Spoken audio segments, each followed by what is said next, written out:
പലപ്പോഴും നമ്മൾ UK അല്ലെങ്കിൽ US പോലുള്ള കൺട്രീസിൽ നമ്മൾ പല ആവശ്യത്തിനായിട്ട് നമ്മൾ നിൽക്കുമ്പോൾ നമ്മൾ സ്ഥിരമായിട്ട് കേൾക്കുന്ന ഒരു ക്വസ്റ്റ്യൻ ആയിരിക്കും നിങ്ങളുടെ വിസ സ്റ്റാറ്റസ് എന്താണെന്നുള്ളത്. സത്യം പറയട്ടെ, ഇത് കേൾക്കുന്ന ആൾക്ക്, അത് ചോദ്യം ചോദിക്കുന്ന ആൾക്ക് ഒട്ടും ഒരു കൺസിഡറേഷൻ ഇല്ല എന്ന് ഞാൻ പറയത്തുള്ളൂ. കാരണം ഇറ്റ്സ് ലൈക്ക് ആസ്കിങ് നിങ്ങൾ എത്ര സാലറി ആണ് ഏൺ ചെയ്യുന്നത് എന്നുള്ളതാണ്. കാരണം it's none of your business. നമ്മൾ ഏത് വിസയിലിരുന്നാൽ നിങ്ങൾക്ക് എന്താണ്, മനസ്സിലായോ? അതായത് ഇവിടെ വരാൻ കഴിഞ്ഞു, അല്ലെങ്കിൽ ഇങ്ങനെ ഒരു കൺട്രിയിൽ വന്നു, നമ്മൾക്ക് ഒരു അവസരം കിട്ടി, നമ്മളിവിടെ ജോലി ചെയ്യുന്നു, അല്ലെങ്കിൽ പഠിക്കുന്നു, അല്ലെങ്കിൽ കെയർ വിസയിലാവുന്നു, സ്പൗസ് വിസയിലാവുന്നു, എന്ത് വിസയിലായിക്കോട്ടെ, നമ്മൾ we did something that you couldn't do.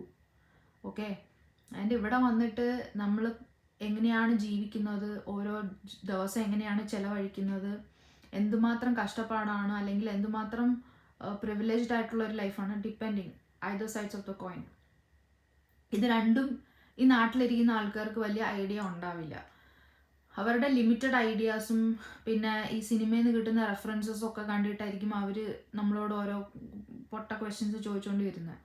അപ്പോൾ അവർക്കൊക്കെ ഉള്ള തക്കതായിട്ടുള്ള മറുപടി കൊടുക്കുക എന്നേ ഞാൻ പറയത്തുള്ളൂ. എൻ്റെ അടുത്ത് ഈ ഇടയ്ക്ക് ഒരു വ്യക്തി വളരെ ഒഫെൻസീവായിട്ടൊരു ക്വസ്റ്റ്യൻ ചോദിച്ചു. അതായത് എപ്പോഴെങ്കിലും ഒരു ചാൻസ് കിട്ടിക്കഴിഞ്ഞാൽ വിസയ്ക്ക് വേണ്ടിയിട്ട് കല്യാണം കഴിക്കുമോ എന്നോട് ഒരു ക്വസ്റ്റ്യൻ ചോദിച്ചു. അപ്പം ഞാൻ അതിന് മറുപടി കൊടുത്തത് ഇങ്ങനെയാണ്. എനിക്ക് ഇവിടെ മാസ്റ്റേഴ്സ് ഞാൻ പഠിച്ച് 180 സ്റ്റുഡൻസിൽ നിന്ന് ആകെ 20 താഴെ പേർക്ക് മാത്രമേ മെറിറ്റ് കിട്ടിയിട്ടുള്ളൂ. അതിലൊരു വ്യക്തിയാണ് ഞാൻ. എനിക്ക് അങ്ങനെ ഒരു ഡെസ്പറേറ്റ് പോയിന്റ് വരുമെന്ന് എനിക്കിപ്പോൾ തോന്നുന്നില്ല. എൻ്റെ അങ്ങനെ ഒരു ഡെസ്പറേറ്റ് പോയിന്റ് വരികയാണെങ്കിൽ ഞാൻ ഇവിടെ നിൽക്കത്തുമില്ല എന്ന് ഞാൻ മനുഷ്യനോട് ഞാൻ പറഞ്ഞു. കാരണം എനിക്ക് എൻ്റേതായിട്ടുള്ള ഒരു നെയിമും ഒരു ഐഡൻറ്റിറ്റിയും ഉള്ള വ്യക്തിയാണ്.